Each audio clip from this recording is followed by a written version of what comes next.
Tehran में Israeli सेना ने तेज किए हमले, जिसके चलते तेहरान में तनावपूर्ण हालात। शहर भर में कई जगह इजरायल ने किए हैं धमाके। इजरायल डिफेंस फोर्स का दावा, 60 से ज्यादा फाइटर जेट्स ने ईरान में 20 से ज्यादा ठिकानों पर एयर स्ट्राइक की है। हमले में ईरान को हुआ नुकसान, मिलिट्री ठिकाने भी तबाह किए गए।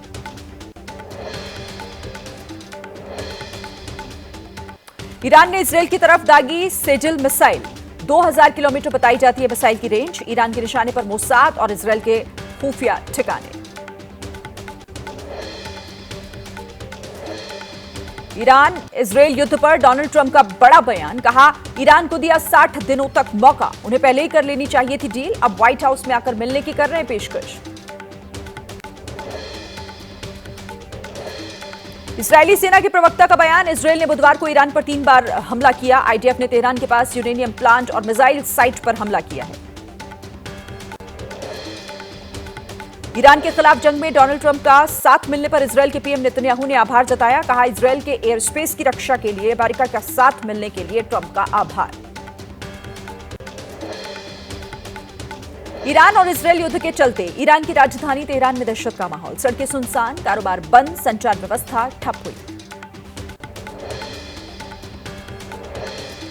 अमेरिकी रक्षा सचिव पीट हेग्सेथ का बयान, राष्ट्रपति डोनाल्ड ट्रंप ने ईरान को दिया परमाणु कार्यक्रम पर समझौते का पूरा मौका, ईरान को संघर्ष से बचने के लिए मान लेना चाहिए था यह प्रस्ताव।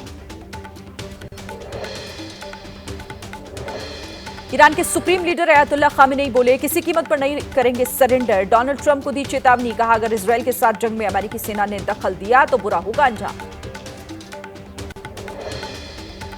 इजरायल के साथ जंग के बीच ईरान का दावा, इजरायली हैकर्स ने हैक किया ईरानी न्यूज चैनल। ईरान की सरकारी ब्रॉडकास्टिंग सेवा आईरिब हुई हैक। हैकर्स ने जनता के विरोध प्रदर्शन के वीडियो चलाए, लोगों से सड़कों पर उतरकर मौजूदा शासन को हटाने की अपील की। अयातुल्लाह खामेनेई ने देश के नाम अपने संबोधन में कहा, ईरान की जनता अपने शहीदों के खून को कभी नहीं भूलेगी। देश की हवाई सीमा पर उल्लंघन करने वालों को कभी माफ नहीं करेगा ईरान। इजरायल और ईरान युद्ध का आज 7वां दिन। इजरायली सेना ने 7 दिनों में ईरान में 1000 से ज्यादा ठिकानों पर हमला किया। ईरान ने भी दागी मिसाइलें और सैकड़ों ड्रोन। ईरान ने किया इजरायली ड्रोन हर्मिस 900 को गिराने का दावा। इस्फहान क्षेत्र में ड्रोन को मार गिराने का दावा। खेत में मिला दुर्घटनाग्रस्त ड्रोन का मलबा।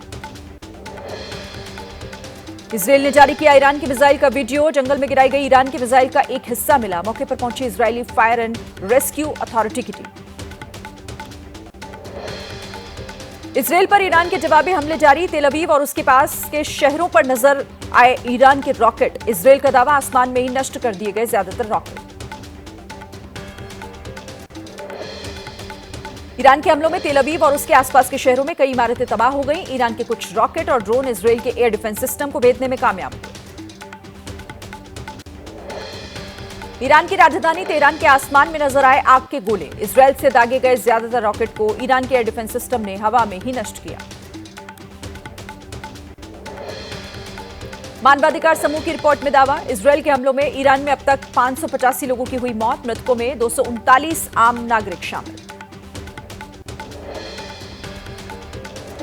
इजरायली सेना ने पश्चिमी ईरान में सैन्य ठिकानों पर किए हमले। इजरायल के फाइटर जेट ने की बमबारी। 5 ईरानी H-1 हमलावर हेलीकॉप्टर तबाह।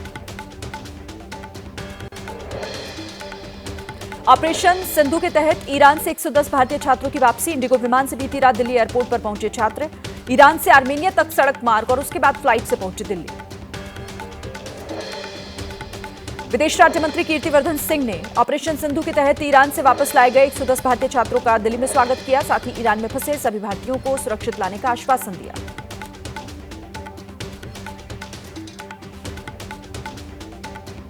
केंद्रीय विदेश राज्य मंत्री कीर्तिवर्धन सिंह बोले, ईरान से भारतीयों की वापसी के लिए आज भेजा जाएगा एक और विमान। ईरान से सभी भारतीयों की होगी घर वापसी। खान यूनिस में इजरायली सेना का हमला। 2 बच्चों समेत 22 लोगों की हुई मौत। बमबारी में 90 लोग हुए घायल। इजरायल के हमलों में अब तक 55,000 से ज्यादा फिलिस्तीनियों की गई जान।